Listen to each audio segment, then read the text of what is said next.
Hey everyone, I hope you all are doing really well. आज की video Indian polity की है। Electoral reforms chapter खत्म हो जाएगा एंड आज का टॉपिक है 2010 से जो इलेक्टोरल रिफॉर्म्स हुए हैं वो कवर करने हैं एंड लक्ष्मीकांत से थोड़ा एक्स्ट्रा कवर करेंगे। जैसे कि अगर एग्जिट पोल से रिलेटेड कोई रिफॉर्म है तो हमने इन opinion poll and exit poll में डिफरेंस भी देखना है। जो भी इससे रिलेटेड रूल है इलेक्शन कमीशन का वो हमने कवर करना है। ऐसे ही नोटा से रिलेटेड जो लिली थॉमस जजमेंट है, बेसिकली हमने जितनी भी रिलेटेड डेवलपमेंट्स हैं वो हमने साथ में कवर करते जाना है, क्योंकि लक्ष्मीकांत में जस्ट रिफॉर्म्स दिए गए हैं। जो भी डेवलपमेंट्स हुई हैं, जो भी जुडिशियल जजमेंट्स हैं, सुप्रीम कोर्ट की जजमेंट्स हैं, वो कवर नहीं करी गई हैं। फॉर एग्जांपल, अगर इलेक्टोरल बॉन्ड स्कीम है तो उसको अनकॉन्स्टिट्यूशनल डिक्लेयर कर दिया गया है क्योंकि वो फंडामेंटल राइट्स को वायोलेट करता था। तो ये सारी चीज़ें हमने साथ में कवर करते जाना है। And by the way, Laxmikanth का 8th एडिशन आ चुका है। जिनके पास 7th एडिशन है दैट विल सफाइस। जो 8th एडिशन में कुछ एक्स्ट्रा चैप्टर हैं या फिर जो भी एक्स्ट्रा कुछ चीज़ें हैं वो हम साथ में कवर करते जाएंगे अपनी वीडियोज़ में। सो स्टार्ट करते हैं इलेक्टोरल रिफॉर्म्स सिंस 2010। सबसे पहले है रिस्ट्रिक्शंस ऑन एग्जिट पोल्स।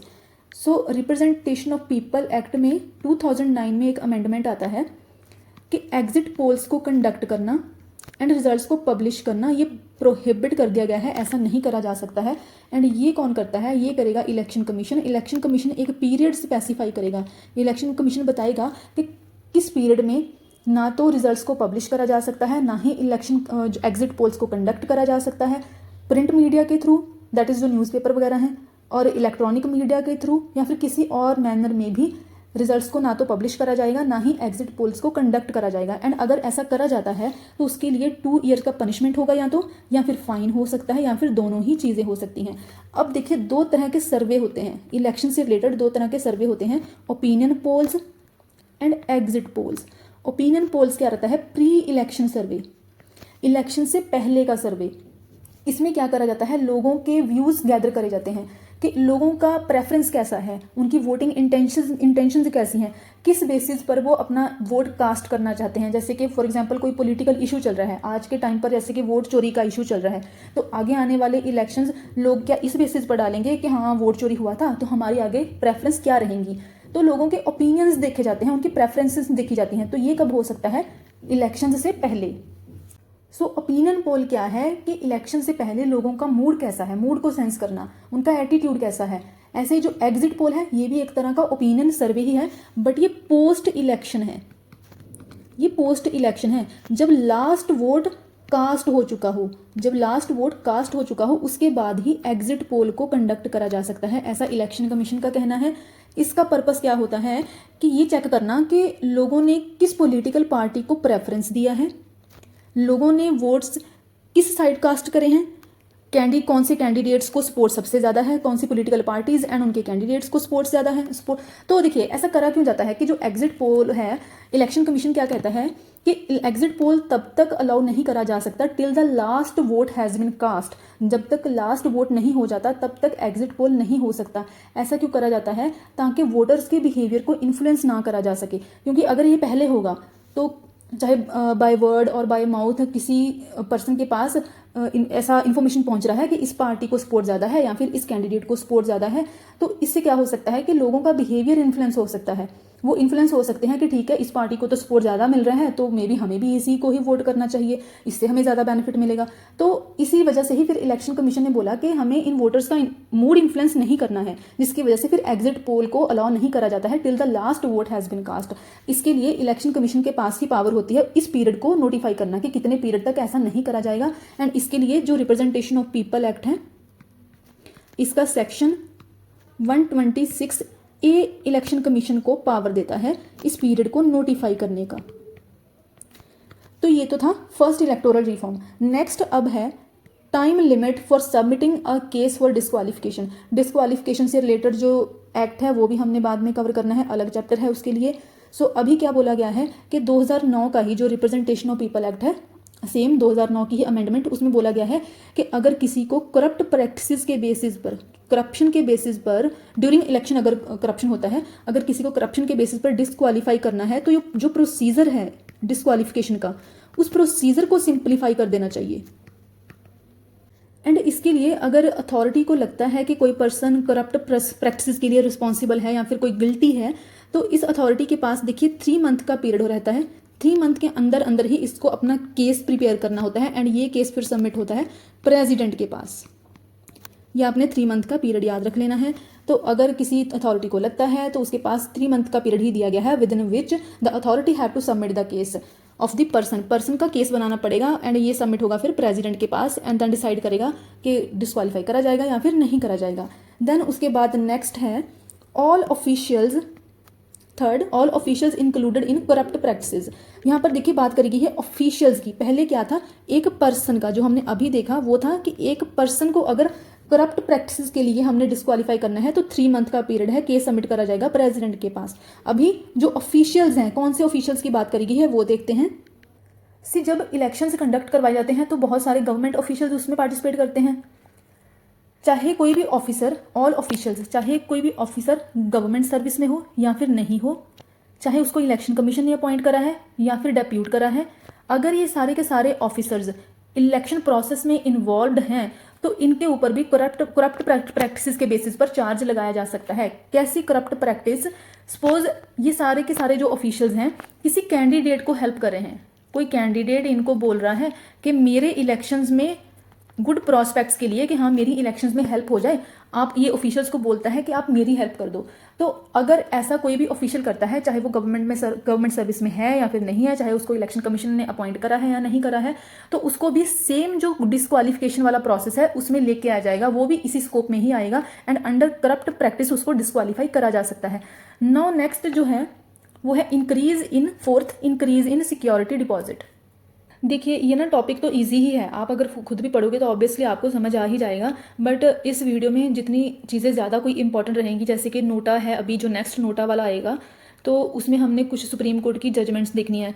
जो एक्स्ट्रा चीज़ें दी गई हैं जो मैं अभी कवर करवाऊंगी, वो हमारे लिए इंपॉर्टेंट हो जाएंगी। अदरवाइज जितना भी लक्ष्मीकांत में ये टॉपिक दिया गया है काफ़ी इजी टॉपिक है। जैसे कि अब अगर सिक्योरिटी डिपॉजिट को इंक्रीज़ कर दिया गया है तो 2009 का ही ये भी रिप्रेजेंटेशन ऑफ पीपल एक्ट में ही एक अमेंडमेंट था। इसमें बोला गया है कि जितने भी कैंडिडेट्स इलेक्शंस कंटेस्ट करेंगे, अगर लोकसभा के जनरल इलेक्शंस हो रहे हैं तो और या फिर स्टेट लेजिस्लेटिव असेंबली के इलेक्शंस हो रहे हैं, तो जो जनरल कैंडिडेट्स होंगे उनके लिए सिक्योरिटी डिपॉजिट लोकसभा के लिए 10,000 से 25,000 कर दिया गया है।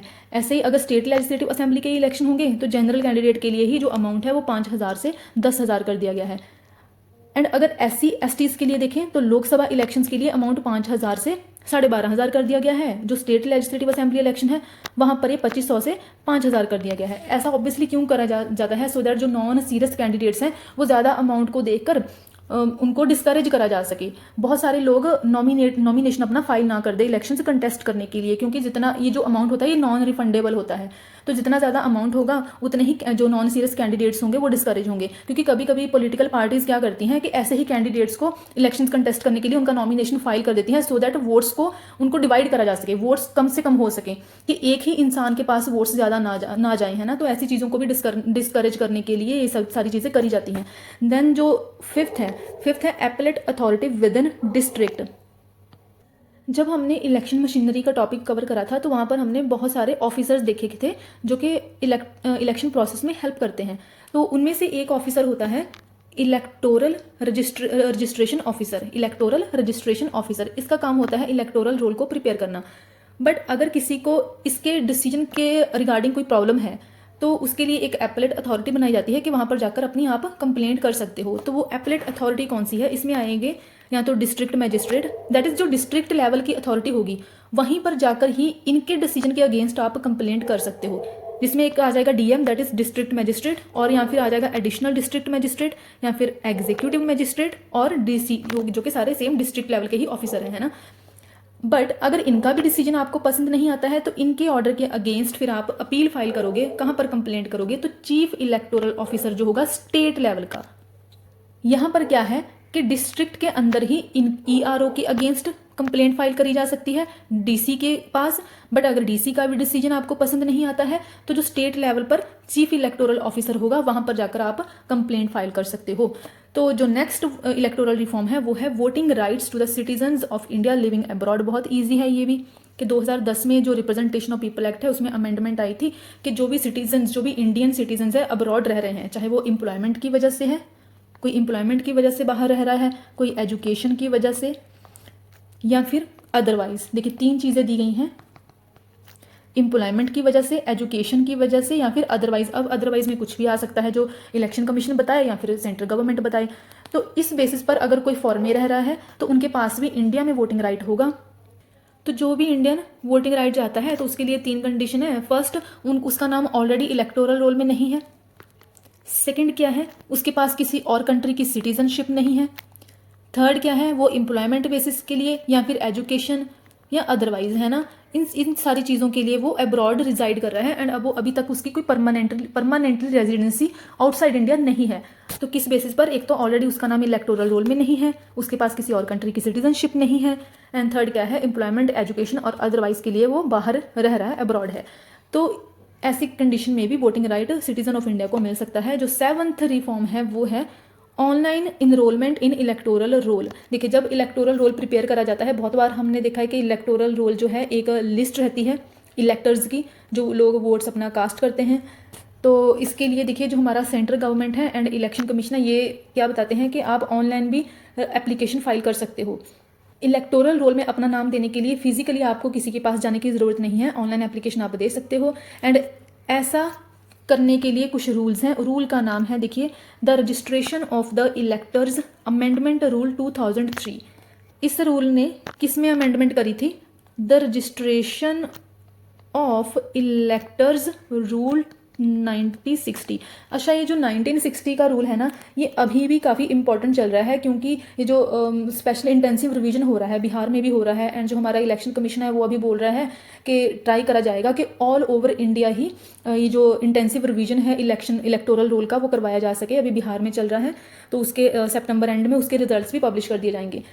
तो ये सारी चीज़ें, ये जो इलेक्टोरल रोल प्रिपेयर करने की पावर है, ये इस रजिस्ट्रेशन ऑफ इलेक्टोरल रूल 1960 से भी आती है इलेक्शन कमीशन के पास। वैसे हमने ये एक करंट अफेयर की वीडियो हमने कवर करी थी, उसमें हमने सारी चीज़ें, जितनी भी इलेक्शन कमीशन की ये पावर कहाँ से आती है, स्पेशल इंटेंसिव रिवीजन जो चल रहा है, रिलेटेड जो आर्टिकल्स हैं, वो सारे हमने कवर करे हुए हैं ऑलरेडी। तो जो नेक्स्ट रिफॉर्म है वो है नोटा से related, introduction of NOTA option, ये 2003 में। ओके, अब हमने इसको थोड़ा सा डिटेल में कवर करना है। सबसे पहले नोटा क्या है? नोटा का मीनिंग है नन ऑफ द अबव।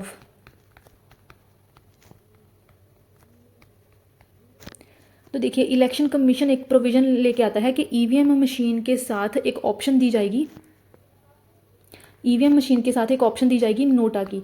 इसका पर्पस होगा कि अगर कोई कैंडिडेट ऐसा है जो किसी भी पॉलिटिकल पार्टी को, या फिर कोई भी पर्सन ऐसा है जो किसी कैंडिडेट को वोट नहीं देना चाहता है, किसी भी पॉलिटिकल पार्टी को सपोर्ट नहीं करना चाहता है, तो वो अपनी नोटा के ऊपर क्लिक करेगा, तो वो सारे के सारे कैंडिडेट्स को बेसिकली रिजेक्ट कर देगा कि मैंने किसी भी कैंडिडेट को वोट अपना नहीं दिया है। इसका फ़ायदा क्या होगा कि एट द सेम टाइम उसकी सीक्रेसी भी बनी रहेगी, उस कैंडिडेट का जो नाम होगा वो पब्लिश नहीं करा जाएगा। तो ये तो था बेसिक सा कि नोटा क्या है, none of the above. Election commission ने ईवीएम के साथ ही ये एक प्रोविजन लेके आता है। नोटा है, ये नोटा सबसे पहले देखिए स्टेट लेजिस्लेटिव असेंबली इलेक्शंस में इसको ट्राई करा जाता है 2003 में। कुछ स्टेट्स के आपने नाम याद रखने हैं, जैसे कि छत्तीसगढ़ हो गया, यहाँ पर ट्राई होता है सबसे पहले, देन मध्य प्रदेश, फिर मिजोरम, देन दिल्ली एंड राजस्थान, यहाँ पर सबसे पहले इसको ट्राई करा जाता है। फिर उसके बाद जो state legislative assembly of Andhra Pradesh है, अरुणाचल प्रदेश हो गया, ओडिशा एंड सिक्किम हो गया, तो 2014 में वहाँ पर भी ये ट्राई करा जाता है। फिर जो लोकसभा के जनरल इलेक्शंस होते हैं 2014 में, 16th लोकसभा के, वहाँ पर भी इसको ट्राई करा जाता है नोटा को। बट इसमें क्या है कि देखिए, अगर जो हमने देखा ना कि नॉन सीरियस कैंडिडेट्स को डिस्करेज करने के लिए सिक्योरिटी डिपॉजिट को बढ़ाया जाता है, इंक्रीज कर दिया जाता है अमाउंट।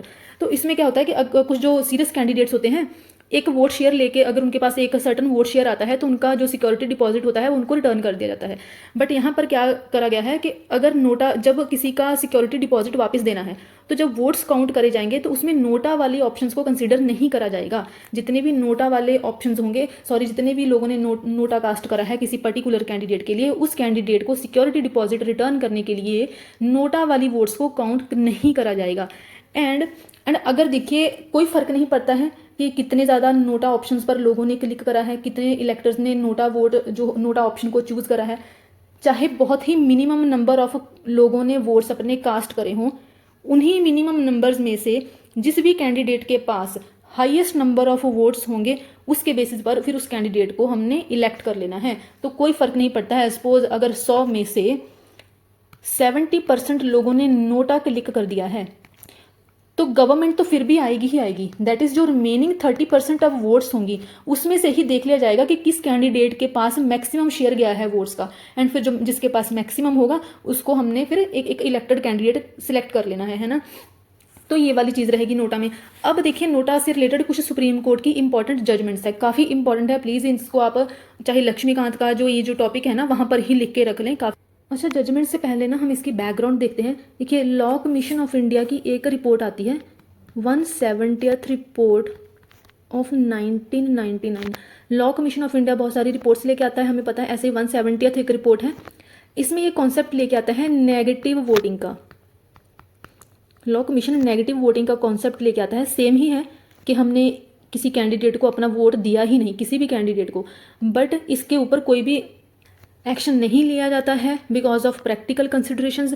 फिर 2004 का पीरियड आ जाता है, लेकिन ये जो नेगेटिव वोटिंग का कॉन्सेप्ट है ना धीरे धीरे इसको इनकॉर्पोरेट करना स्टार्ट कर दिया जाता है। फिर 2004 में देखिए, अच्छा जब तक ये कॉन्सेप्ट आता है ना 2004 से पहले पहले ये जो नेगेटिव वोटिंग का कि किसी भी कैंडिडेट को हम वोट नहीं देंगे, तो ये कैसे होता था कि जो अगर जो पोलिंग स्टेशन है वहाँ पर कोई ऑफिसर होगा, उस ऑफिसर को जो प्रिजाइडिंग ऑफिसर होता था उसको जाकर बताना पड़ता था कि हम किसी भी पॉलिटिकल पार्टी को अपना वोट नहीं देंगे। तो इट मीन्स जो पर्सन बता रहा है उसकी सीक्रेसी नहीं रहेगी, पता ही होगा ना कि कौन सा वाला इलेक्टर है जिसने बोला है कि मैं किसी भी कैंडिडेट को अपना वोट नहीं दूंगा या फिर नहीं दूंगी। तो इट मीन्स अभी तक कोई भी सीक्रेसी मेंटेन्ड नहीं है। फिर 2004 में सुप्रीम कोर्ट में ना एक पिटीशन फाइल करी जाती है by people's union for civil liberties. ये एक पिटीशन फाइल करती है सेम चीज़ के ऊपर कि जैसे कि अगर किसी ने अपना वोट नहीं देना है तो प्रिजाइडिंग ऑफिसर को जाके बताना पड़ता है, ऐसे वोटर की जो सीक्रेसी है वो वायोलेट होती है। तो इस चीज़ के रिगार्डिंग फिर सुप्रीम कोर्ट आगे जजमेंट देती है 2013 में। Supreme court election Commission of India को बोलता है कि जो नोटा का ऑप्शन है ये ईवीएम मशीन के साथ आएगा, बट जो वोटर्स है उसकी सीक्रेसी बनी रहेगी। इस केस को बोला जाता है PUCL, that is people's union for civil liberties versus union of India case 2003। अच्छा ये तो थोड़ा सा ना बैकग्राउंड था, अभी हम ना इंपॉर्टेंट केस देखते हैं जो कि बहुत ज़्यादा इंपॉर्टेंट जजमेंट्स है सुप्रीम कोर्ट की। सबसे पहली है, प्लीज़ साथ में ही लिख लें, सबसे पहली है lily Thomas versus speaker Lok Sabha 1993। इसमें सुप्रीम कोर्ट ने क्या बोला, दैट जो वोटर्स हैं उनका जो राइट टू वोट है, इस राइट टू वोट में अपना व्यू एक्सप्रेस करने की, अपना जो सपोर्ट है, व्यू में क्या आ जाएगा, जैसे कि सपोर्ट, किसको सपोर्ट देना है या फिर कंप्लीटली किसी पार्टी को अपोज करना है, ये राइट भी आता है। मतलब कि जो राइट टू वोट है वो जस्ट वोट कास्ट करने का ही राइट नहीं है, उसमें ये व्यू एक्सप्रेस करने का राइट भी आता है कि कोई किसी पार्टी को या कैंडिडेट को सपोर्ट करता है या फिर नहीं करता है। इसका मतलब ये भी है कि जो राइट टू वोट है उसमें ये इनबिल्ट ही है, इम्प्लिसिट ही है, सॉरी, एक इम्प्लिसिट राइट ही है कि किसी भी इंसान को न्यूट्रल रहने का भी राइट है। इट मीन्स ये जो राइट टू वोट है वो जस्ट एक राइट टू वोट ही नहीं है, वो ये भी व्यू एक्सप्रेस कर सकता है कि किसी कैंडिडेट को सपोर्ट करना है या फिर अपोज करना है। हम बता सकते हैं कि हमें सपोर्ट करना है या फिर नहीं करना है, हम बता सकते हैं कि हमें इलेक्शन में न्यूट्रल रहना है या फिर नहीं रहना है। तो ये कौन सा केस था, lily Thomas versus speaker Lok Sabha 1993 का केस। जो नेक्स्ट केस है वो सेम ही है जो हमने पीपल्स यूनियन, जो सेकंड केस है वो है people's union for civil liberties versus union of India 2013 का केस, जिसमें सुप्रीम कोर्ट ने इलेक्शन कमीशन को बोला कि जो नोटा बटन है वो ईवीएम मशीन के साथ ही इंक्लूड करा जाएगा, एंड जो पहले जो होता था कि हाँ प्रिजाइडिंग ऑफिसर को जाके बताना पड़ता था, एंड जिसने नोटा ऑप्शन चूज करा उसकी कोई सीक्रेसी नहीं रहती थी। तो इसमें सुप्रीम कोर्ट ने क्या बोला कि अब वोटर की सीक्रेसी को मेंटेन रखा जाएगा। तो ये जो केस है किसकी बात करता है, ये सीक्रेसी की बात करता है। इससे क्या हुआ, इससे वोटर्स भी एम्पावर होंगे, किसी भी जो मसल पावर हैं या जो पॉलिटिकल पार्टीज के कैंडिडेट हैं वो किसी भी तरह से फिर इन इलेक्टर्स को या फिर वोटर्स को धमका नहीं सकेंगे, किसी को थ्रेटन नहीं कर पाएंगे। तो डेमोक्रेटिकली फिर लोग बिना डर के पार्टिसिपेट कर पाएंगे। अब थर्ड एक और केस है इसी से ही रिलेटेड, नोटा से ही related, Shailesh Manubhai Parmar versus Election Commission of India case 2018। So case का नाम क्या है? Shailesh Manubhai Parmar versus Election Commission of India 2008। इसमें सुप्रीम कोर्ट ने बोला कि देखिए यहाँ पर ना क्या हो रहा था कि जैसे स्टेट लेजिस्लेटिव असेंबलीज के लिए और जो लोकसभा के जनरल इलेक्शन है, हमने कुछ असेंबलीज का और जो लोकसभा का 2014 का इलेक्शन हुआ था उसमें नोटा का यूज़ करा गया था। तो क्या हो रहा था कि कुछ लोग ऐसे डिमांड कर रहे थे कि जो राज्यसभा दैट इज जो अपर हाउस है वहाँ पर भी नोटा का ऑप्शन होना चाहिए। बट ये जो शैलेश मनुभाई परमार केस था इसमें सुप्रीम कोर्ट ने बोला कि जो नोटा ऑप्शन है ये राज्यसभा के लिए सूटेबल नहीं है। क्यों? क्योंकि राज्यसभा का प्रोसेस ही पूरे का पूरा डिफरेंट है, ये हम ऑलरेडी देख चुके हैं, है ना। तो सुप्रीम कोर्ट ने बोला इससे करप्शन भी प्रमोट हो सकता है, इलेक्शन जो प्रोसेस राज्यसभा का अलग से है वो सारे का सारा प्रोसेस डिसरप्ट हो सकता है। तो इसलिए नोटा ऑप्शन जो है वो जो राज्यसभा के लिए सूटेबल नहीं है। सो बेसिकली क्योंकि राज्यसभा के लिए इनडायरेक्ट इलेक्शंस होते हैं, हम स्टेट असेंबलीज के लिए और जो जनरल इलेक्शंस लोकसभा के होते हैं पार्लियामेंट में वहाँ के लिए हम direct elections direct vote cast करते हैं, हम पीपल डायरेक्टली इन्वॉल्व होते हैं। बट जो अपर हाउस हमारा जो राज्यसभा है, ऐसे जो स्टेट काउंसिल्स होती हैं वहाँ पर इनडायरेक्ट वोटिंग होती है। तो इनडायरेक्ट वोटिंग के लिए नोटा जो है ऑप्शन उसका परमानेंटली रिमूव कर दिया गया है after this judgement Shailesh Manubhai Parmar. अच्छा, मैंने आपको बताया कि नोटा से पहले सीक्रेसी नहीं रहती थी, स्पेशली सुप्रीम कोर्ट की जजमेंट से पहले कोई भी वोटर की सीक्रेसी नहीं रहती थी अगर उसने नोटा ऑप्शन चूज करा था। तो सीधा क्या होता था कि प्रिजाइडिंग ऑफिसर को जाके बताना पड़ता था, प्रिजाइडिंग ऑफिसर को बताना पड़ता था कि हमने किसी भी पॉलिटिकल पार्टी को या फिर कैंडिडेट को सपोर्ट नहीं करना है। तो इसके लिए देखिए क्या होता था, rule 49O of the conduct of elections rules 1961। तो देखिए ये आपने याद रखना है, रूल 49O क्या है?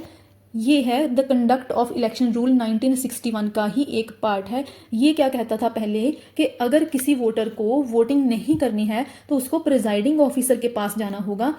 और ये प्रिजाइडिंग ऑफिसर कौन सा होगा? जो कि पोलिंग स्टेशन पर होगा, उस टाइम पर जो अवेलेबल होगा पोलिंग स्टेशन के ऊपर। तो इसका मतलब क्या रहता था, फिर जितने भी अगर किसी कैंडिडेट ने अगर किसी वोटर ने सारे कैंडिडेट्स को रिजेक्ट करा है तो उसकी अब आइडेंटिटी पब्लिक हो चुकी है, अब वो एनोनिमस नहीं है, तो उसको कोई भी थ्रेटन कर सकता है ना, डराया धमकाया जा सकता है। इसी चीज़ को हटाने के लिए ही फिर बाद में सुप्रीम कोर्ट की जजमेंट्स भी आती हैं एंड जो नोटा जिसने चूज करा है फिर उसकी सीक्रेसी मेंटेन रखी जाती है। तो ये कौन सा रूल है? Rule 49O of the conduct of elections rule 1961। इसको भी आप अपने नोट्स में इंक्लूड कर लीजिएगा। अब जो नेक्स्ट रिफॉर्म है वो वीवीपैट से रिलेटेड है, इससे रिलेटेड भी थोड़ी सी चीज़ें हमने देखनी है। वीवीपैट क्या है? The voter verifiable paper audit trail. तो वीवीपैट एक इंडिपेंडेंट सिस्टम रहता है जिसको ईवीएम के साथ ही अटैच कर दिया जाता है। इससे क्या फ़ायदा होता है, जो वोटर्स हैं वो वेरीफाई कर सकते हैं कि उनका वोट कास्ट हो चुका है या फिर नहीं हुआ है, एंड जिस जगह पर जिस कैंडिडेट को अपना वो वोट देना चाहते थे क्या वोट उसी को ही गया है या फिर नहीं। तो ये वीवीपैट का काम है। इसमें क्या होता है कि एक स्लिप जनरेट हो जाता है, वोट कास्ट करने के बाद एक स्लिप जनरेट होता है। इतना टाइम आपने याद रखना है कि ये 7 सेकेंड्स के लिए होता है।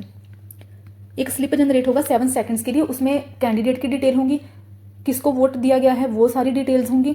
इसके बाद ये अपने आप ही ड्रॉप हो जाता है, ये जो 7 सेकंड के लिए स्लिप आता है अपने आप ही ड्रॉप हो जाता है। एंड ये जो वोटर्स को ये जो स्लिप होता है वोटर्स अपने साथ घर पे नहीं लेके जा सकते हैं। एंड ये वोटर्स को एक तरह से पावर देता है कि अगर इंटेंडेड कैंडिडेट को वोट नहीं गया है, जिस कैंडिडेट को वो चाहते थे उसको वोट नहीं गया है या फिर उनका वोट सही तरीके से कास्ट नहीं हुआ है, तो वोटर इस स्लिप के बेसिस पर चैलेंज कर सकता है एंड इसके लिए फिर वो प्रिजाइडिंग ऑफिसर को बताएगा एंड देन प्रिजाइडिंग ऑफिसर फिर रिक्वायर्ड एक्शन लेगा। अब इसका थोड़ा सा बैकग्राउंड देखते हैं कि ये कैसे आया वीवीपैट का कॉन्सेप्ट जो है। वीवीपैट हमने क्या देख लिया, क्या था ये है the voter verifiable paper audit trail. So okay, तो ये जो कॉन्सेप्ट आता है सबसे पहले ये प्रपोज करा गया था 2010 में। 2010 में सबसे पहले ये कॉन्सेप्ट प्रपोज करा था किसने? एक मीटिंग हुई थी between election Commission of India and different political parties, इनके बीच एक मीटिंग हुई थी। क्या डिसाइड करा गया कि ट्रांसपेरेंसी को इंश्योर करने के लिए जो ईवीएम बेस्ड प्रोसेस है उसको इन्हांस करा जाना चाहिए एंड साथ में क्या आना चाहिए? वीवीपैट। तो ये कॉन्सेप्ट ऐसे डिवाइस करा गया, ऐसे कॉन्सेप्ट ये आ गया। फिर उसके बाद फर्दर जो फील्ड ट्रायल कंडक्ट करेंगे। फील्ड ट्रायल सबसे पहले कहाँ पर हुए थे? देखिए जैसे ये कॉन्सेप्ट आया ना फील्ड ट्रायल, उसके बाद फिर 2011 में कंडक्ट करे जाते हैं लद्दाख में, तिरुवनंतपुरम में, ऐसे ही चेरापूंजी में, ईस्ट दिल्ली में एंड जैसलमेर। ओके, तो इनके नाम आपने याद रखने हैं। सबसे पहले 2010 में ये कॉन्सेप्ट आता है, फील्ड ट्रायल होता है, ट्रायल बेसिस पर इसको कंडक्ट करा जाता है। 2011 में लद्दाख, तिरुवनंतपुरम, चेरापूंजी, ईस्ट दिल्ली एंड जैसलमेर। फिर उसके बाद जब रिजल्ट सही आते हैं तो इसको अप्रूवल मिल जाता है, इलेक्शन कमीशन ऑफ इंडिया का फाइनल अप्रूवल मिल जाता है।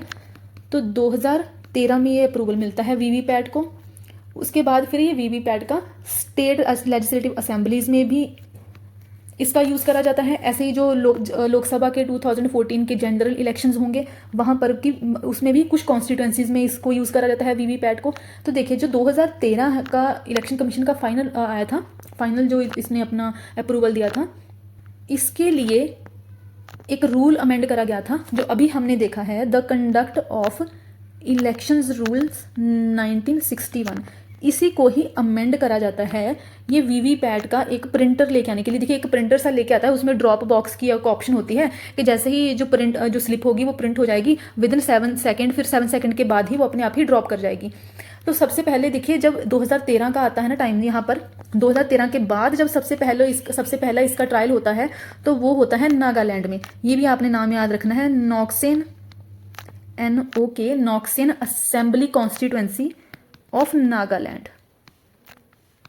ये 2013 में फिर इसका ट्रायल होता है, इंट्रोड्यूस करा जाता है इसको एंड 100% इसको अडॉप्ट कर लिया जाता है बाय जून 2017।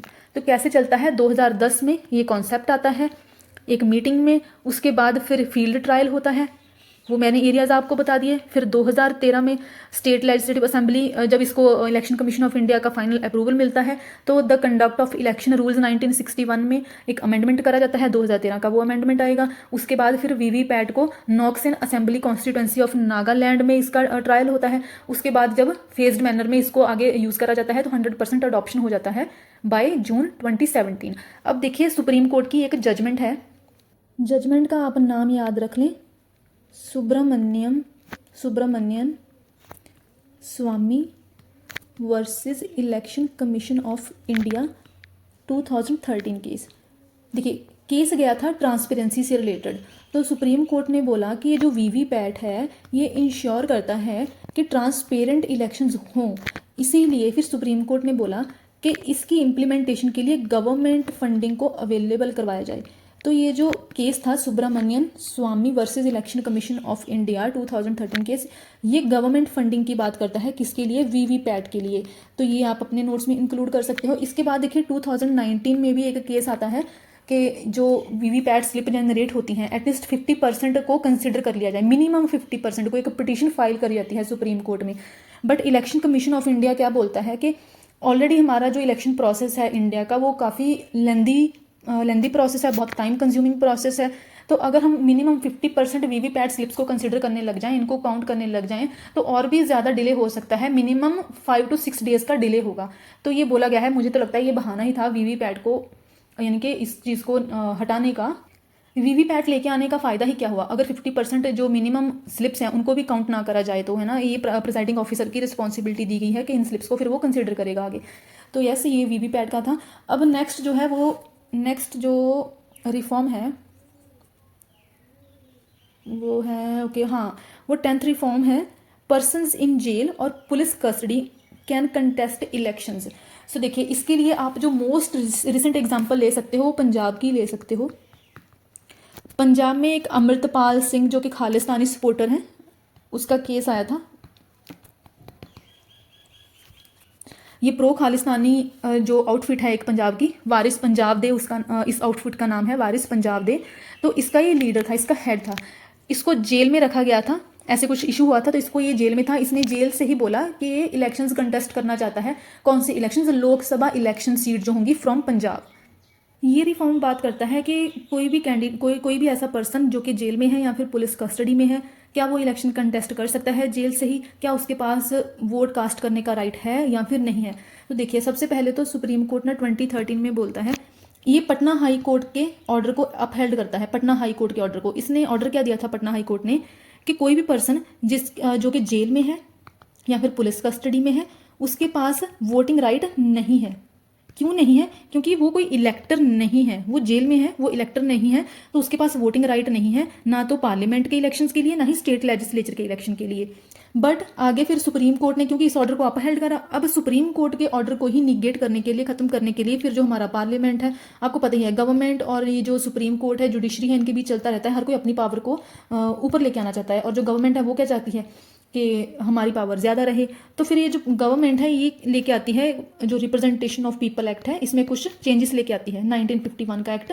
इसमें क्या चेंजेस लेके आती है कि कोई फ़र्क नहीं पड़ता है कि चाहे कोई पर्सन जेल में है या फिर पुलिस कस्टडी में है, जब तक उसका नाम इलेक्टोरल रोल में है, क्योंकि ऑलरेडी जेल आने से पहले उसका नाम इलेक्टोरल रोल में एंटर हो चुका था, तो इसका मतलब है वो अभी भी इलेक्टर है। इलेक्टर क्या है? जो वोट कास्ट कर सकता है। वोट कास्ट करने के लिए उसका नाम किस में होना चाहिए? इलेक्टोरल रोल में होना चाहिए, है ना। बट सुप्रीम कोर्ट ने क्या बोला था, क्योंकि ये जो पर्सन है इलेक्टर नहीं है। क्यों? क्योंकि ये अभी जेल में है। बट गवर्नमेंट ने क्या कर दिया, आरपीए में उसने अमेंडमेंट कर दिया कि अगर कोई पर्सन जेल जाने से पहले उसका नाम इलेक्टोरल रोल में रजिस्टर्ड था, एंटर हुआ पड़ा था, तो वो अभी भी इलेक्टर है। इसका मतलब है वो पर्सन वोट कर सकता है। देखिए, ये जो एक नेक्स्ट रिफॉर्म है ना, immediate disqualification of convicted MPs and MLAs, इसमें क्या बोला था, दोनों को देखिए हम थोड़ा ना इससे दोनों चीज़ों से रिलेटेड, दोनों रिफॉर्म से रिलेटेड कुछ ना हम केसेस देखेंगे सीरीज वाइज। तो देखिए इसमें क्या बोला था कि इमीडिएट डिस्क्वालिफिकेशन में अगर किसी के अगेंस्ट, जो मेंबर ऑफ पार्लियामेंट है, एमपी है या फिर एमएलए है, उनके अगेंस्ट चार्जशीट फाइल हो चुकी है कि किसी ऑफेंस के लिए वो कन्विक्ट हो चुके हैं, डिसाइड हो चुका है, उस चार्जशीट में डिसाइडेड है कि वो अभी कन्विक्टेड पर्सन है, तो उनको डिस्क्वालीफाई कर दिया जाएगा। किस चीज़ से? कि उनके पास हाउस की मेंबरशिप नहीं रहेगी, parliament in case of MP and state legislature in case of MLA.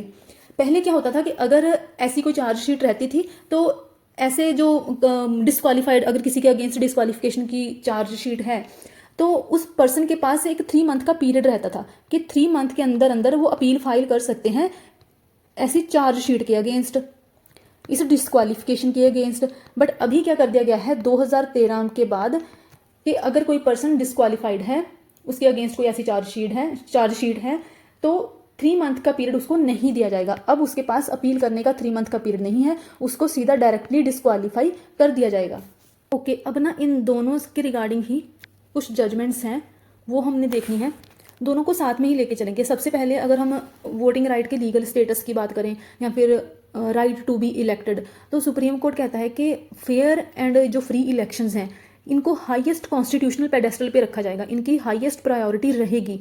But यहाँ पर इलेक्शन की बात देखिए, वोट कास्ट करने का तो राइट आ गया, but right to elect and be elected do not enjoy the same status. Supreme court का कहना है कि अभी हमने देखा था ना कि जो राइट टू वोट के रिगार्डिंग सुप्रीम कोर्ट का कैसा व्यू था, अभी जस्ट हम देख के हटे थे थोड़ा टाइम पहले, है ना। बट सुप्रीम कोर्ट ने बोला कि राइट टू वोट जो है सेम लेवल पर राइट टू इलेक्ट नहीं रखा जा सकता। क्या हो रहा था कि कुछ ऐसे जो ऐसे कैंडिडेट्स जिनके अगेंस्ट क्रिमिनल चार्जेस थे, क्रिमिनल बैकग्राउंड्स थी, वो जेल से भी इलेक्शंस कंटेस्ट कर रहे थे। ऐसे ही जो पर्सन जेल में थे या पुलिस कस्टडी में थे वो वोट कास्ट कर रहे थे। तो क्या होता है कि सुप्रीम कोर्ट बोलता है कि ठीक है, एक बार तो वोट कास्ट करने को हम हाईएस्ट पेडेस्टल पर रख सकते हैं, बट इलेक्ट होने का जो राइट है वो सेम स्टेटस इंजॉय नहीं करता है, same status as right to vote, इनका स्टेटस सेम नहीं है। इसके रिगार्डिंग देखिए एक रिप्रेजेंटेशन ऑफ पीपल एक्ट 1951 का सेक्शन आता है, सेक्शन 62। ये बात करता है कि राइट टू वोट के ऊपर भी कुछ रिस्ट्रिक्शंस लगाई जा सकती हैं, जैसे कि अभी हमने देखा ना, पर्सन्स इन जेल और police custody can contest elections, but उनके पास सुप्रीम कोर्ट ने क्या बोला कि उनके पास वोटिंग राइट हो ये ज़रूरी नहीं है। ऐसा सुप्रीम कोर्ट ने क्यों बोला? इसके अगेंस्ट देखिए, अच्छा पहले क्या होता है कि ये जो सेक्शन 62 है, ये वोटिंग के ऊपर, अगर कोई पर्सन जेल में भी है तो अगर सपोज वो बेल पर आ गया है तो ये सेक्शन, अगर कोई पर्सन बेल पर है उसको तो वोटिंग राइट देता है, बट अगर कोई जेल में है या फिर किसी के अगेंस्ट क्रिमिनल चार्जेस है तो उस पर्सन को वोटिंग राइट नहीं देता है। तो इसके अगेंस्ट फिर एक पिटीशन फाइल करी जाती है। उस केस का नाम है, नाम आपने याद रखना है, अनुकूल चंद्र प्रधान। ये चैलेंज करते हैं पर्सन सेक्शन 62 को, क्लॉज 5 को। क्या कहते हैं ये कि देखिए राइट टू इक्वालिटी को वायोलेट करता है। कैसे? कि जो वोटिंग राइट है वो हर किसी का राइट है। तो ये जो सेक्शन है, क्योंकि वोटिंग राइट नहीं देता है जो पर्सन जेल में है, सिर्फ जो बेल पे आएगा उसी को ही वोटिंग राइट है, या फिर जो एक्विट हो चुका है, जिसके अगेंस्ट चार्जेस हट चुके हैं, उसी को ही वोटिंग राइट देता है। तो ये राइट टू इक्वालिटी के अगेंस्ट है, इसको ये वायोलेट करता है, तो इसको खत्म करा जाना चाहिए। फिर सुप्रीम कोर्ट की देखिए इसके ऊपर रूलिंग आती है। केस का नाम आपने याद रखना है, Anukul Chandra Pradhan case versus Union of India, ऐसे केस का नाम है। तो सुप्रीम कोर्ट ये जो पिटीशन थी इसको रिजेक्ट कर देती है। उसके लिए कुछ ग्राउंड्स देती है सुप्रीम कोर्ट। सबसे पहला ग्राउंड तो सुप्रीम कोर्ट रिसोर्स क्रंच की बात करता है। देखिए अगर कोई पर्सन जेल में है ना, तो उसको अगर अपना वोट कास्ट करना है तो वो बाहर आएगा।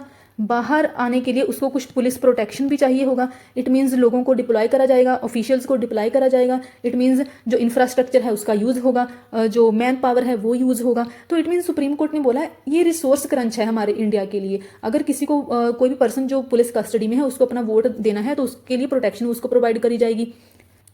तो ये चीज़ पॉसिबल नहीं है बिकॉज ऑफ रिसोर्स क्रंच। फिर सुप्रीम कोर्ट ने एक चीज़ बोली that a person in prison because of their conduct cannot claim equal freedom of movement. देखिए यहाँ पर देखिए फिर फ्रीडम ऑफ हमने सारे जो फंडामेंटल राइट्स पढ़े थे उसमें freedom of movement, speech and expression की बात करी गई है। तो सुप्रीम इसमें ना इस जो पिटीशन है इसमें बोला गया था मूवमेंट की बात, इक्वालिटी की बात, स्पीच एंड एक्सप्रेशन की बात। तो सुप्रीम कोर्ट ने बोला कि जो एक नॉर्मल इंडिविजुअल है एंड जो पर्सन इन प्रिजन है उन दोनों का सेम लेवल नहीं हो सकता। दोनों को ही सेम लेवल का फ्रीडम, चाहे वो मूवमेंट का फ्रीडम है, चाहे वो स्पीच एंड एक्सप्रेशन का फ्रीडम है, सेम लेवल का फ्रीडम नहीं दिया जा सकता है। तो इसी वजह से ही फिर जो प्रिजनर्स हैं उनके ऊपर रीजनेबल रिस्ट्रिक्शंस लगाई जा सकती हैं। ये फिर सुप्रीम कोर्ट ने बोला था अगर उनके ऊपर फिर उनकी क्रिमिनल बैकग्राउंड है तो उनको इलेक्शन से दूर रखा जा सकता है, ऐसा सुप्रीम कोर्ट ने बोल दिया था। बट बाद में फिर ये जो गवर्नमेंट फिर एक आरपीए में जैसे कि अमेंडमेंट लेके आती है, सुप्रीम कोर्ट की रूलिंग को निगेट करने का ट्राई करती है कि जैसे कि मैंने आपको बताया कि ठीक है उनका नाम इलेक्टोरल रोल में पहले से ही था तो वो अभी भी इलेक्टर्स हैं, चाहे वो बाद में वो जेल में गए हैं, बट पहले ही वो इलेक्टोरल रोल में उनका नाम एंटर हो चुका था। तो ऐसा गवर्नमेंट ने बोला। ओके, सो फिर उसके बाद देखिए कुछ ना और जजमेंट्स हैं जो कि आप फ्री एंड फेयर इलेक्शंस के लिए यूज़ कर सकते हो। सबसे पहली है इंदिरा गांधी वर्सेस राजनारायण, 1975 की है। अच्छा, ये क्या कहता था, ये केस क्या कहता है that free and fair elections are part of basic structure. हम सारे का सारा बेसिक स्ट्रक्चर कवर कर चुके हैं, तो बेसिक स्ट्रक्चर में ही फ्री एंड फेयर इलेक्शंस भी आते हैं। तो ये आप अपने इलेक्शंस के लिए यूज़ कर सकते हो। देन उसके बाद इसमें ये भी बोला गया है इस जजमेंट में कि कोई भी ऐसा लॉ या फिर कोई भी ऐसी गवर्नमेंट की पॉलिसी जो कि इस बेसिक स्ट्रक्चर के प्रिंसिपल को वायोलेट करती है उसको स्ट्राइक डाउन करा जा सकता है, उसको खत्म करा जा सकता है। फिर उसके बाद देखिए राइट टू वोट से ही रिलेटेड एक और जजमेंट है, Kuldip Nayar versus union of India 2006 की। ये भी राइट टू वोट के रिगार्डिंग ही है। इस जजमेंट में सुप्रीम कोर्ट ने, अच्छा इस जजमेंट को ना आप जो पहले वाली जजमेंट अभी मैंने बताई थी अनुकूल चंद्र प्रधान केस की, उसके साथ आप रिलेट कर सकते हो कि कैसे इस जजमेंट में भी सुप्रीम कोर्ट ने बोला था इस कुलदीप नैयर जजमेंट में कि जो वोटिंग राइट है वो एक फंडामेंटल राइट नहीं है, वो जस्ट एक स्टैट्यूटरी राइट है। ये एक स्टैट्यूटरी राइट है एंड इसको हटाया जा सकता है, इसको रिपील करा जा सकता है, खत्म करा जा सकता है। जैसे कि जो उसमें अनुकूल चंद्र प्रधान केस था उसमें भी सुप्रीम कोर्ट ने अपने व्यू दिए थे ना कि क्यों जो अगर कोई पर्सन जेल में है तो क्यों उसको वोटिंग राइट नहीं दिया जा सकता। रिसोर्स क्रंच की बात करी थी कि उनके पास इक्वालिटी, सेम लेवल की इक्वालिटी नहीं है, मूवमेंट स्पीच की फ्रीडम नहीं है सेम लेवल की। ऐसे ही जो राइट टू वोट है, आप इस केस को भी उसमें आप यूज़ कर सकते हो कि जो राइट टू वोट है वो एक स्टैट्यूटरी राइट है, तो उसके ऊपर लिमिटेशंस लगाई जा सकती हैं, वो एक फंडामेंटल राइट नहीं है। तो कोई भी पर्सन जो जेल में है या फिर पुलिस कस्टडी में है वो क्लेम नहीं कर सकता कि मेरा जो वोटिंग राइट है वो एक फंडामेंटल राइट है और जो मेरा राइट है वो वायोलेट हो रहा है। अब देखिए अगर हम आफ्टर कन्विक्शन की बात करें, जैसे हुआ था ना ये हमने कौन सा था ये point number 11, immediate disqualification of convicted MPs and MLAs. After conviction की यहाँ पर बात हो रही है। आफ्टर कन्विक्शन की कि मतलब कोई जो क्राइम है वो प्रूव हो चुका है, कोई भी कन्विक्टेड पर्सन। अच्छा, इससे रिलेटेड है section 8 clause 4 of representation of people act 1951, ये आप याद रख सकते हो। सो कोई भी कन्विक्टेड इंडिविजुअल जिसके अगेंस्ट कन्विक्शन प्रूव हो चुका है, उसका क्राइम प्रूव हो चुका है, वो इलेक्शंस नहीं लड़ सकता, कंटेस्ट नहीं कर सकता, किसके, पार्लियामेंट के भी नहीं, स्टेट लेजिस्लेचर के भी नहीं, उस डेट से जिस डेट से ये कन्विक्शन प्रूव हुआ है, प्लस एडिशनल 6 ईयर का डिस्क्वालिफिकेशन होगा। दैट इज जिस टाइम पर ये पर्सन कन्विक्ट कर दिया गया था, उसका आरोप प्रूव हो चुका था, उस टाइम से लेकर इस पर्सन को डिस्क्वालीफाई कर दिया जाएगा, ये इलेक्शंस कंटेस्ट नहीं कर पाएगा। उसके साथ ही अगर देखिए कोई उसका कोई इलेक्शन में उसने पार्टिसिपेट करना था, उसने अपना नॉमिनेशन भी फाइल कर दिया था, तो भी उसको हटा दिया जाएगा, तो भी वो डिस्क्वालीफाई हो जाएगा।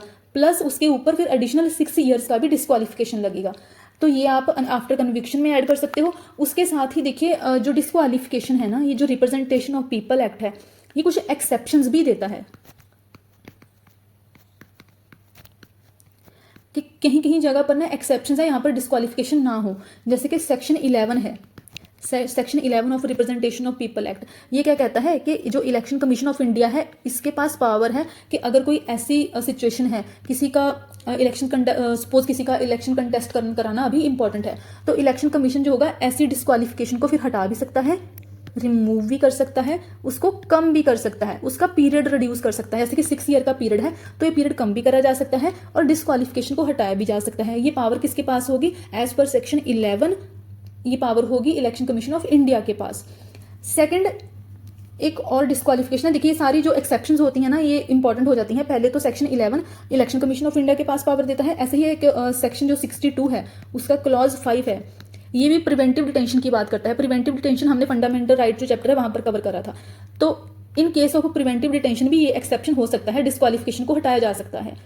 ओके, नेक्स्ट वाले भी अब काफ़ी ईजी से ही हैं। Photos of candidate on EVM and ballot papers.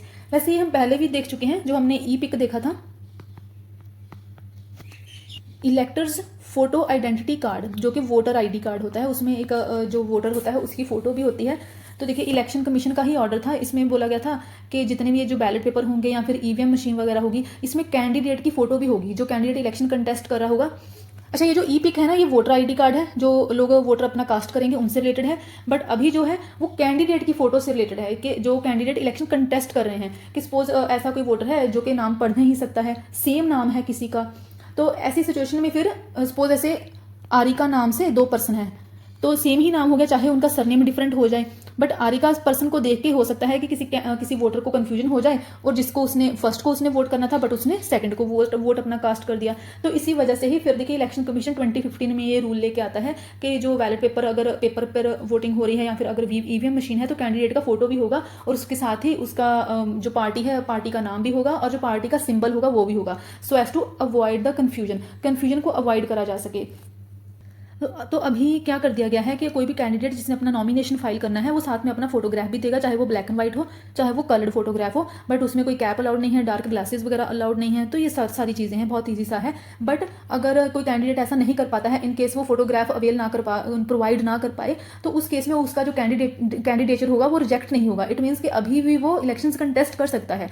तो ये चीज़ आप बोल सकते हो कि कंपल्शन वाली चीज़ नहीं है। फिर उसके बाद जो नेक्स्ट रिफॉर्म है, ये बहुत ईजी से है। अभी जो हमारे लिए इंपॉर्टेंट नेक्स्ट आएगा वो इलेक्टोरल बॉन्ड स्कीम है, जिसको अनकॉन्स्टिट्यूशनल डिक्लेयर कर दिया गया है। तो मैं जस्ट ये सारी चीज़ें आप एक बार रीड करना चाहो कर लेना, दी गई हैं जो पॉइंट्स लक्ष्मीकांत में सारा दिया गया है। नहीं भी करना चाहो तो भी ओके है, इतना कोई ज़्यादा डिफिकल्ट है नहीं है। देन उसके बाद है ceiling on cash donations lowered. ठीक है, जो एनोनिमस कैश डोनेशंस होती हैं, 2017 के बजट से ये आया है कि जो एनोनिमस कैश डोनेशंस होती हैं पॉलिटिकल पार्टीज़ देखिए डोनेशंस के ऊपर ही मोस्टली रन करती हैं। कंपनीज, कॉर्पोरेट्स वगैरह भी इनको डोनेशन देते हैं, पैसा देते हैं, इंडिविजुअल्स भी पैसा देते हैं। तो जो कैश डोनेशंस होंगी उसके ऊपर एक कैप लगा दिया गया है, कम कर दिया गया है। कम कितना करा गया है? 20,000 से अभी 2,000 तक अमाउंट कर दी गई है। इट मीन्स के जो पॉलिटिकल पार्टीज हैं वो 2,000 से ज़्यादा की जो कैश डोनेशंस होंगी, कैश की बात करी जा रही है यहाँ पर, कैश में वो इतना नहीं ले सकते हैं, अदरवाइज तो बहुत ज़्यादा अमाउंट में इनको डोनेशंस जाता है। तो इलेक्शन कमीशन ने बोला है कि अगर 2,000 के ऊपर का अमाउंट होगा तो उसको रिकॉर्ड करना होगा। किसको रिकॉर्ड करना होगा? ऑब्वियसली पॉलिटिकल पार्टीज को। फिर उसके बाद देखिए है कैप ऑन कॉर्पोरेट कॉन्ट्रीब्यूशन। मैंने आपको बताया ना कि इंडिविजुअल्स मतलब लोग भी कंट्रीब्यूट करते हैं, पैसा देते हैं पॉलिटिकल पार्टीज को। ऐसे ही बड़ी बड़ी जो कॉर्पोरेट्स वगैरह होते हैं, कॉन्ग्लोमरेट्स वगैरह होते हैं, कंपनीज वगैरह होती हैं, ये भी अपना पैसा देते हैं। तो 2017 में ही ये इससे भी रिलेटेड रिफॉर्म है।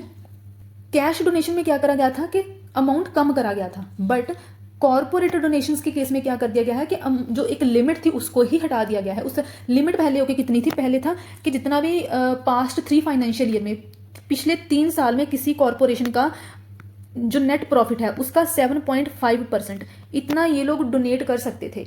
कितना? नेट प्रॉफिट का 7.5%। पिछले 3 सालों का देखा जाना था ये नेट प्रॉफिट, बट इस सीलिंग को, इस लिमिट को हटा दिया गया है। इसका मतलब क्या है कि अब कोई कंपनी या फिर जो कॉर्पोरेट वगैरह है वो कितनी भी अमाउंट में पॉलिटिकल पार्टीज को डोनेट कर सकते हैं, कितना भी पैसा दे सकते हैं। तो ये चीज़ हो चुकी है अब। देन उसके बाद एक जो इलेक्शन एक्सपेंडिचर वगैरह होते हैं उसके ऊपर भी खर्चा, उसमें भी खर्चा देखिए कम कर दिया गया है। सॉरी, खर्चा कम नहीं करा गया है, इलेक्शन एक्सपेंडिचर को बढ़ा दिया गया है। 2014 के बाद जो सेंट्रल गवर्नमेंट है उसने ये खर्चा बढ़ा दिया गया है, इलेक्शन एक्सपेंडिचर को बढ़ा दिया है। लोकसभा के केस में ये 70 लाख हो गया है, पहले ये 40 लाख था। और जो स्टेट्स एंड यूनियन टेरिटरीज हैं उनके लिए जो अमाउंट बढ़ाकर कर दी गई है 54 लाख, पहले ये जो 16 और 40 के बीच का था। तो ये बस अमाउंट है, इतना कुछ खास ये इंपॉर्टेंट है नहीं। अब जो हमारे लिए इंपॉर्टेंट नेक्स्ट आता है वो है इलेक्टोरल बॉन्ड से रिलेटेड। अभी के लिए देखिए जो लक्ष्मीकांत है उसमें आई डोंट थिंक के हाँ, उसमें जो लेटेस्ट डेवलपमेंट्स हैं या फिर जो इलेक्टोरल बॉन्ड की स्कीम है उसको अनकॉन्स्टिट्यूशनल डिक्लेयर कर दिया गया है, ये सारी चीज़ें उसमें नहीं बताई हुई हैं। जस्ट ये बताया है कि हाँ ये भी एक रिफॉर्म था इलेक्टोरल बॉन्ड से रिलेटेड। तो हमें क्या करना है अभी? तो सबसे पहले क्या है, देखिए जो इलेक्टोरल बॉन्ड है ये स्कीम आई थी 2018 में, सेंट्रल गवर्नमेंट इसको लेके आती है। किसी पॉलिटिकल पार्टी को मेरा सपोर्ट नहीं है, बिल्कुल न्यूट्रल होके बोल रही हूँ।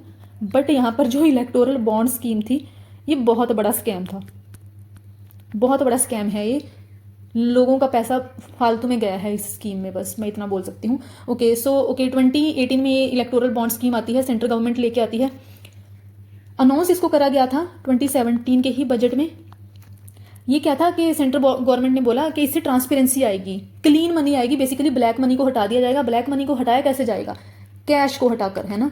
पहले क्या था कि ऐसे कैश की अमाउंट को कम कर दिया गया 2017 के बजट से ही 20,000 से कैश कम करके कर दिया गया 2,000।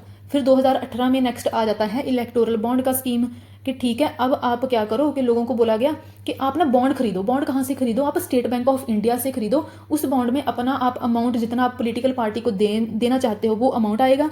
फिर अगर उस अमाउंट को एक तरह से ना हम इकोनॉमी में पढ़ते हैं प्रोमिसरी नोट करके, मनी इंस्ट्रूमेंट्स हम आगे ये इकोनॉमी में ही पढ़ेंगे। बट यहाँ पर अभी आप याद रखें कि जो इलेक्टोरल बॉन्ड है ये एक तरह का प्रोमिसरी नोट था जो कंपनीज भी बाय कर सकती थी और लोग भी बाय कर सकते थे। कहाँ से बाय करेंगे? स्टेट बैंक ऑफ इंडिया से। फिर वो इस बॉन्ड को दे देंगे किसी पॉलिटिकल पार्टी को। पहले किसी कंपनी ने या किसी इंडिविजुअल पर्सन ने स्टेट बैंक ऑफ इंडिया से इसको बाय करा, फिर उसके बाद इसको दे दिया गया, इस प्रोमिसरी नोट को या फिर इलेक्टोरल बॉन्ड को दे दिया गया पॉलिटिकल पार्टी को।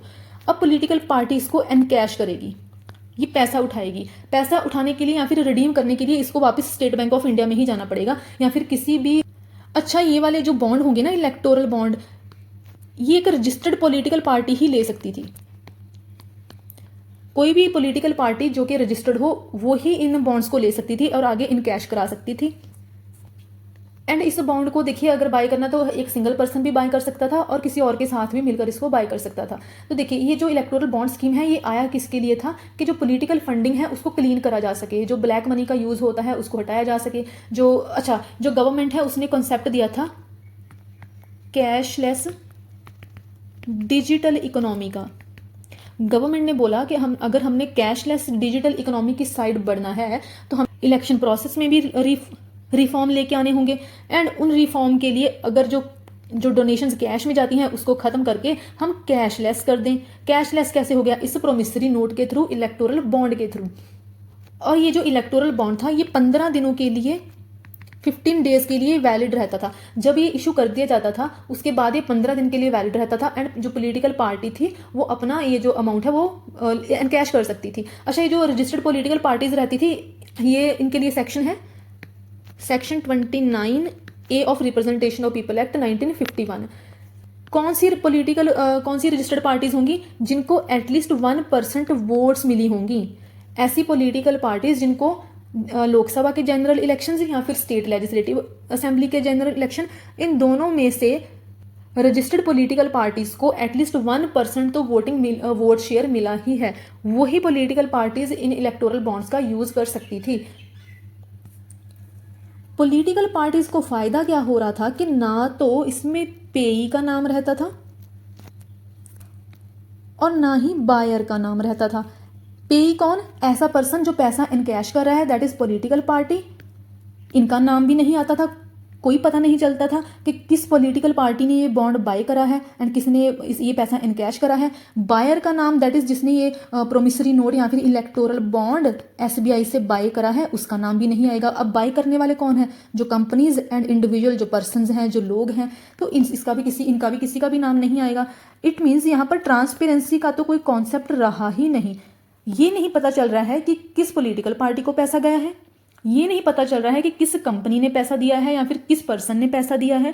तो यहाँ पर देखिए ये कॉन्सेप्ट आया क्यों था इलेक्टोरल बॉन्ड का, कि ट्रांसपेरेंसी आएगी, ब्लैक मनी हटेगी, कैशलेस इकोनॉमी आ जाएगी। कैशलेस तो हो गया, वो तो ऑलरेडी कैशलेस का कॉन्सेप्ट वैसे भी चल रहा था हमारे इंडिया में, कैशलेस तो आ गया, बट यहाँ पर कोई भी ट्रांसपेरेंसी नहीं हुआ, कुछ भी ट्रांसपेरेंट नहीं रहा। यहाँ पर जो ब्लैक मनी है वो अभी भी चल रहा था, क्योंकि अगर किसी का नाम ही नहीं आ रहा है तो ट्रांसपेरेंट तो सिस्टम कैसे ही हुआ। और जो इलेक्टोरल बॉन्ड्स थे वो इशू कैसे करे जाते थे? एक तो 1,000 के इशू करे जाते थे, या फिर 10,000 के, या फिर 1 लाख के, 10 लाख के, ऐसे ही 1 करोड़ के भी।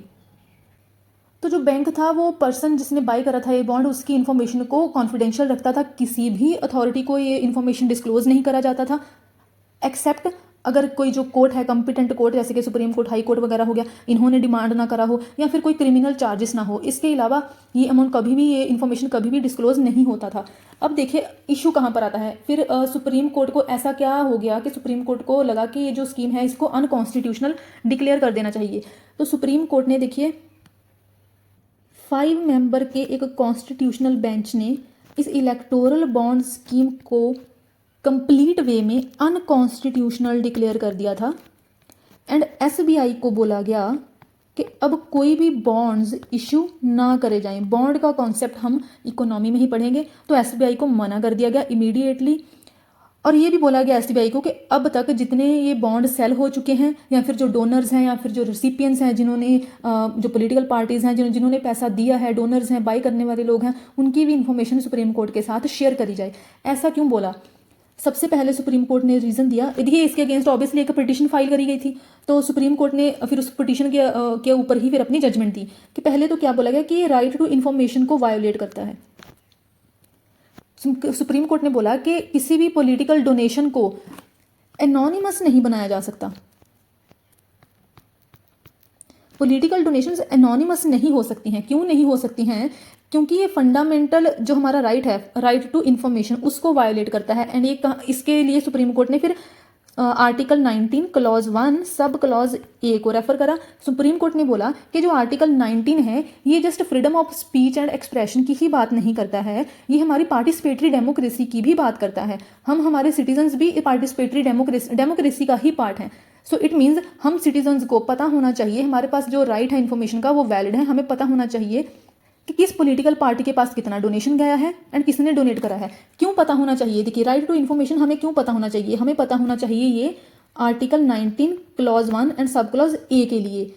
देखिए हम बोलते हैं ना कि हमारे पास स्पीच का, एक्सप्रेशन का राइट है, और ये राइट तभी आएगा ना, ये राइट तो तभी वैलिड होगा अगर हमारे पास इन्फॉर्मेशन है। एंड इन्फॉर्मेशन के लिए हमारे पास क्या होना चाहिए? Right to information. तो ये इंटरलिंक्ड है, ऐसा सुप्रीम कोर्ट ने बोला। तो स्पीच एंड एक्सप्रेशन के लिए एंड राइट टू इन्फॉर्मेशन के लिए इस इलेक्टोरल बॉन्ड स्कीम को अनकॉन्स्टिट्यूशनल डिक्लेयर करा गया। फिर उसके साथ ही सुप्रीम कोर्ट ने आर्टिकल 14 की भी बात करी। अच्छा, इससे पहले ना ये जो इलेक्टोरल बॉन्ड स्कीम था, इसके लिए जो कॉर्पोरेट कंट्रीब्यूशन है उससे भी ऊपर पहले कैप हटाया गया, पहले कैप खत्म करा गया। मैंने अभी आपको बताया ना कि कैसे कॉर्पोरेट कंट्रीब्यूशन के जो ऊपर 7.5% का कैप था उसको हटा दिया गया। पहले कैप हटाया गया, फिर उसके बाद ये बॉन्ड की स्कीम आती है। इट मीन्स अब क्या हो चुका था कि इलेक्टोरल बॉन्ड्स के थ्रू भी बड़े बड़े जो कॉर्पोरेट्स हैं, कंपनीज हैं, ये जो बॉन्ड्स बाय करके पॉलिटिकल पार्टीज को अनलिमिटेड फंडिंग दे सकती थी। बट सुप्रीम कोर्ट ने बोला कि अच्छा इसके लिए ना फिर कॉर्पोरेट, क्योंकि अभी कंपनीज का भी नाम आ चुका था, यहाँ पर कंपनीज की इन्वॉल्वमेंट हो चुकी थी, तो इसके लिए कंपनी एक्ट में भी अमेंडमेंट करी गई थी। सुप्रीम कोर्ट ने बोला कि कंपनी एक्ट में जो अमेंडमेंट करी गई है, किसके लिए? अनलिमिटेड कॉर्पोरेट कंट्रीब्यूशन के लिए, ये वायोलेटिव है आर्टिकल 14 का। आर्टिकल 14 किसकी बात करता है? इक्वालिटी की बात करता है। और सुप्रीम कोर्ट ने बोला कि इक्वालिटी में पॉलिटिकल इक्वालिटी इनबिल्ट है, इसी इक्वालिटी में ही फ्री एंड फेयर इलेक्शंस भी आते हैं। कोई भी ऐसी अमेंडमेंट जो कि कॉर्पोरेट इन्फ्लुएंस को अनरिस्ट्रेंड करता है, मतलब कि इलेक्शंस में अगर कॉरपोरेट्स का मैक्सिमम पैसा जाएगा, इट मीन्स कि इनका इन्फ्लुएंस भी सबसे ज़्यादा होगा, इन्हीं का इन्फ्लुएंस होगा, तो लोगों का इन्फ्लुएंस वो कम होता जाएगा, तो क्या इक्वालिटी रह जाएगी? नहीं। तो आर्टिकल 14 भी वायोलेट हो रहा है। सुप्रीम कोर्ट ने बोला ये आर्टिकल 14 को भी वायोलेट कर रहा है, आर्टिकल 19(1)(a) को भी वायोलेट कर रहा है क्योंकि freedom of speech and expression है। इन राइट टू इन्फॉर्मेशन को भी वायोलेट कर रहा है क्योंकि यहाँ पर कोई इन्फॉर्मेशन डिस्क्लोज नहीं करा जा रहा है, जिसकी वजह से अच्छा इसके लिए ना इसमें ये भी बोला गया था, ये जब इलेक्टोरल बॉन्ड स्कीम आई थी कि ब्लैक मनी कर्ब हो जाएगी, ब्लैक मनी खत्म हो जाएगा, बट सुप्रीम कोर्ट ने ये इशू भी रेज करा। चीफ जस्टिस ने उस टाइम पर बोला कि पहले जो 20,000 के ऊपर जो कैप होता था कि हाँ 20,000 का जो कैप रखा गया है डोनेशंस के ऊपर वो सही कैप है, उसके लिए तो जो डेटा है वो रिकॉर्ड करा जाता था। अभी अनलिमिटेड अमाउंट जाएगी बट कोई रिकॉर्ड नहीं रखा जा रहा है, किसी बायर का भी या फिर पॉलिटिकल पार्टी का कोई रिकॉर्ड नहीं है, तो ब्लैक मनी कहाँ से कर्ब हो रही है, कहाँ से ट्रेस करा जा रहा है ब्लैक मनी को? तो ये सारे का सारी चीज़ें थी जो सुप्रीम कोर्ट ने बोली। फिर उसके बाद इस जो इलेक्टोरल बॉन्ड स्कीम है इन्हीं सारी चीज़ों की वजह से इसको अनकॉन्स्टिट्यूशनल डिक्लेयर कर दिया गया। एक फन फैक्ट बताऊँ, 2018 से लेकर 2020 तक इतने पीरियड में 57% डोनेशंस जो हैं वो जस्ट बीजेपी को गई हैं, एंड कांग्रेस पार्टी प्लस जो रिमेनिंग ऑपोजिशन पॉलिटिकल पार्टीज हैं उनके पास जस्ट 10% गया है डोनेशंस का। तो देखिए थोड़ा इन चीज़ों का भी ध्यान रखा करिए, अवेयर रहिए, चाहे कांग्रेस पार्टी है, आम आदमी पार्टी है या कोई भी और पार्टी है, जेडीयू, समाजवादी, ठीक है, कोई भी पार्टी है, बीजेपी है, किसी को भी ब्लाइंडली सपोर्ट मत करें रिलीजन के बेसिस पर। आई नो ये इस वीडियो से रिलेटेड नहीं है बट स्टिल अभी इतना बुरा हाल हो चुका है हमारे इंडिया में, कोई भी डेमोक्रेटिक सेटअप रहा नहीं है, स्टूडेंट्स का बुरा हाल है, इतनी हालत ख़राब हो चुकी है ना, बस लूट ही मची पड़ी है। तो प्लीज़ अवेयर रहें थोड़ा, किसी भी पॉलिटिकल पार्टी को रिलीजन के बेसिस पर या फिर ब्लाइंडली सपोर्ट मत करें, चाहे वो कांग्रेस ही क्यों ना हो, चाहे वो आम आदमी पार्टी हो, बीजेपी हो, बीट एनी पार्टी। प्लीज़ थोड़े फैक्ट्स चेक करें, अवेयर रहें, उसी के बाद ही एक कैंडिडेट को सपोर्ट करें। फिर वो कैंडिडेट चाहे बीजेपी का हो, चाहे कांग्रेस का हो, चाहे फिर किसी और पार्टी का हो। इनका नाम बार बार इसलिए आ रहा है क्योंकि मेजर पार्टीज हमारे इंडिया में अभी फिलहाल के लिए यही है। ओके सो थोड़ा टॉपिक से हटके हो गया। ओके फिर उसके बाद जो नेक्स्ट है वो है, नेक्स्ट रिफॉर्म है फॉरेन फंडिंग का।